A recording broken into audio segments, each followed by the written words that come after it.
Hi, it's Andy. Hi, it's Dave. Hi, it's Kirk.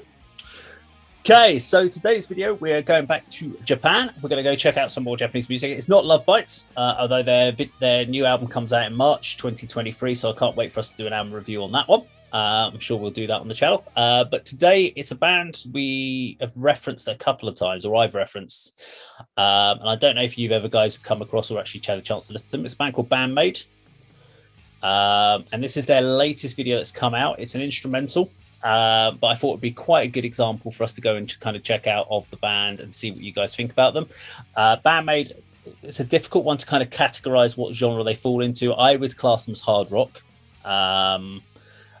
They're not what I would class as metal. And that's where it's quite important because a lot of people kind of try and put them into power metal like they do with Love Bites. And I would say they're in a completely, me personally, I think they're in a different league to Love Bites. But yeah, let's go check out this new instrumental by Maid.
Okay, there we have some band Maid. The track is called From Now On, which is their latest sort of track they've just released. They'll obviously be a vocalist, but on this particular song they decided to release as an instrumental. So I've obviously reacted to lots and lots of band Maid on the other channel.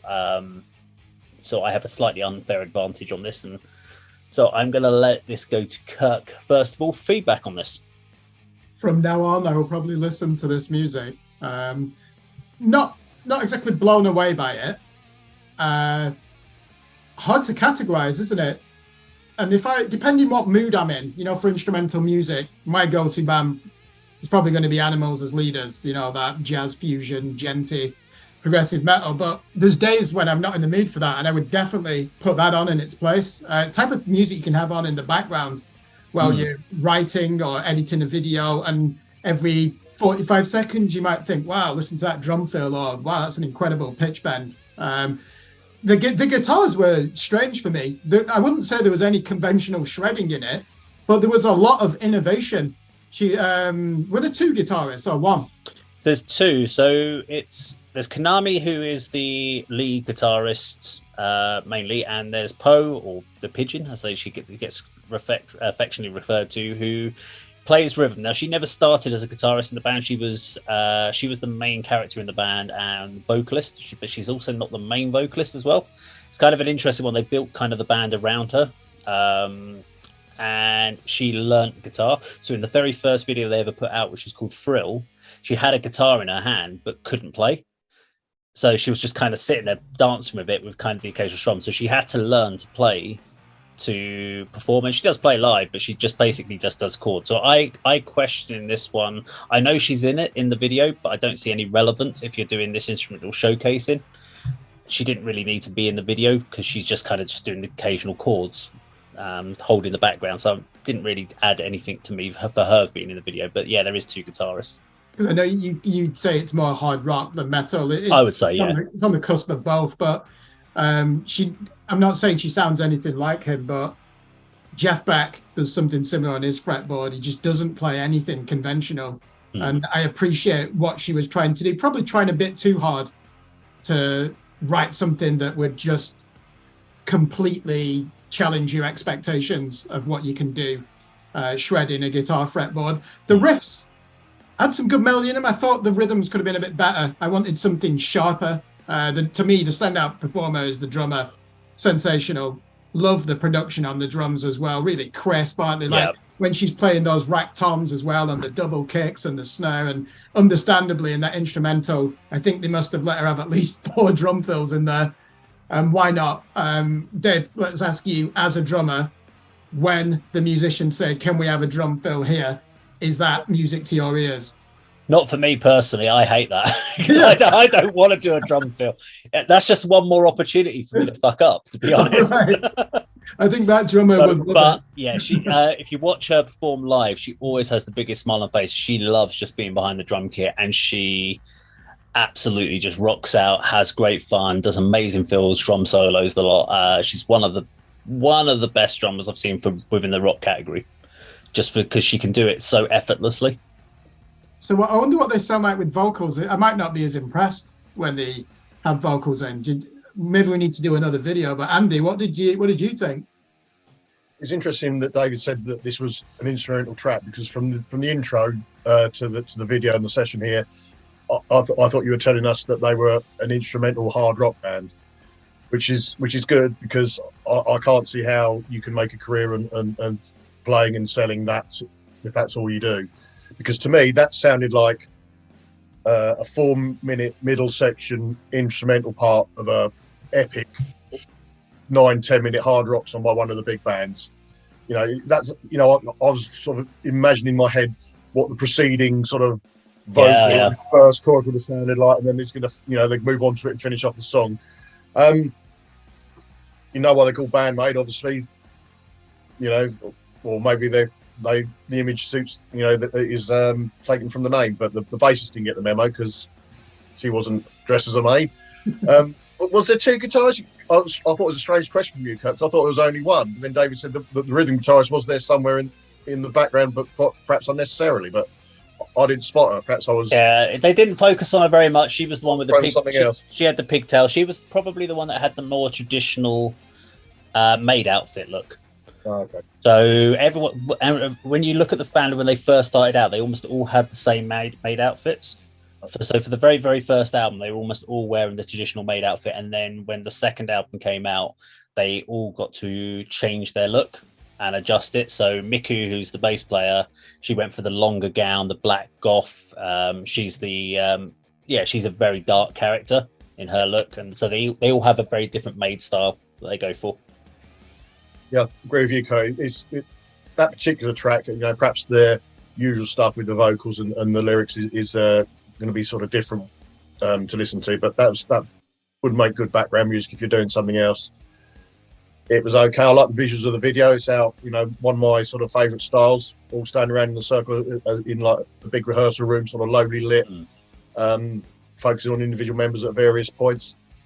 It was okay. I don't think I'll be going back to them with that kind of video or song, or even their vocalist one. But perhaps it'd be interesting to hear, good reaction to one of their sort of more contemporary songs. Yeah, I think it's a difficult one to do because I've got about 3 or 4 albums of theirs, and I still find I put them on in the car, and I do find that I skip quite a lot because it's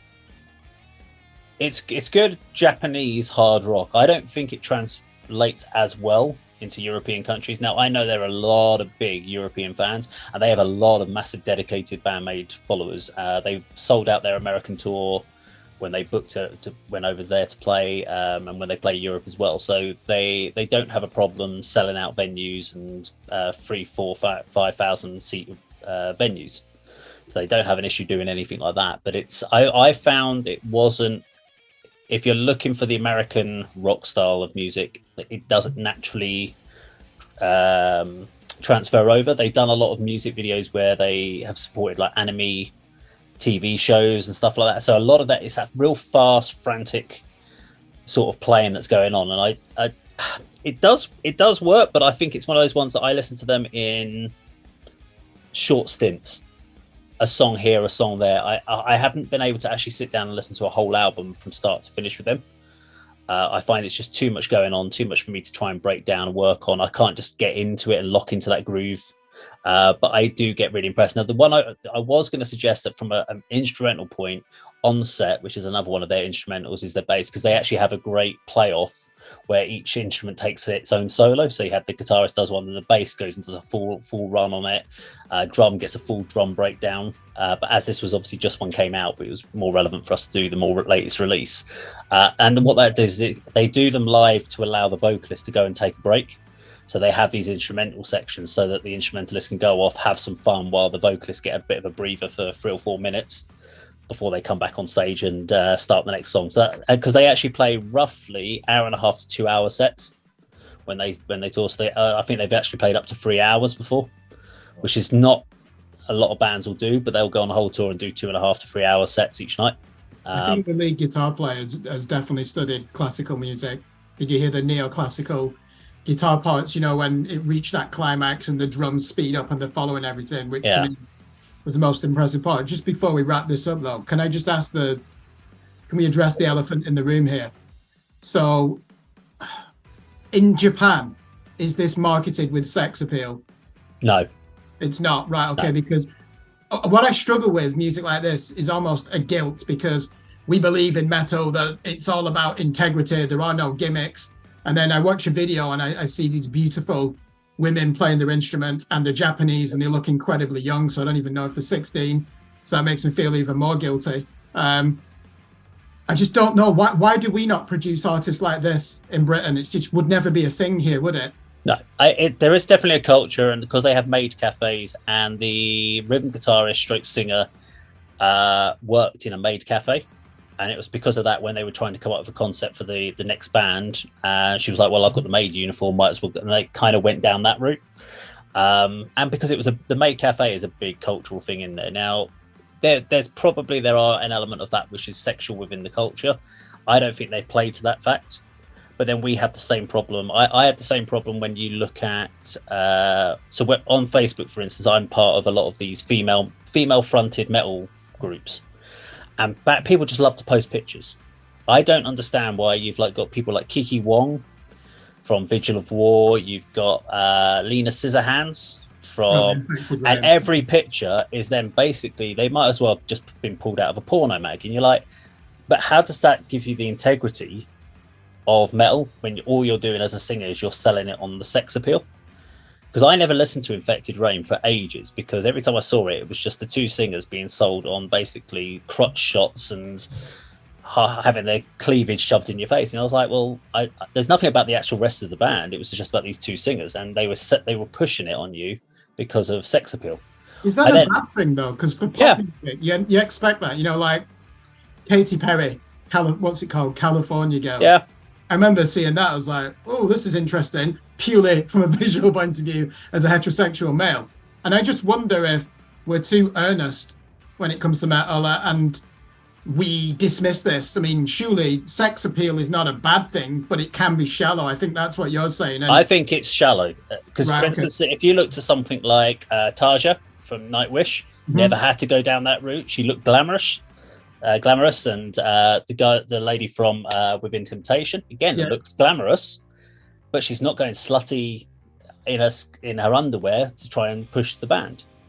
Floor, so I'm going down the kind of the power metal and the symphonic metal groups, but I don't think you need to go down that route. You can still look sexy, you can look glamorous, you can look beautiful, and still people go, wow, they look great, I want to check them out. You don't need to sit there with your crutch in someone's face, crutch shots on stage going, well, let's promote this person as a singer. It made me less interested. When I did eventually check out Infected Rain, I actually liked them, but it actually put me off checking them out because I just thought they're not going to be any good musically because they're having to push them on sex appeal.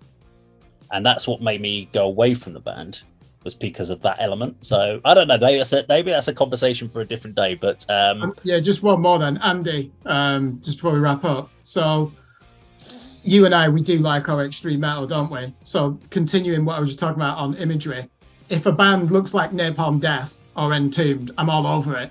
Yeah, when you get an extreme metal band and the vocalist is good looking, a male person, that works against them. Like Periphery gets shit for this because of the way Spencer looks, because he's a handsome guy. Same with the singer from Whitechapel.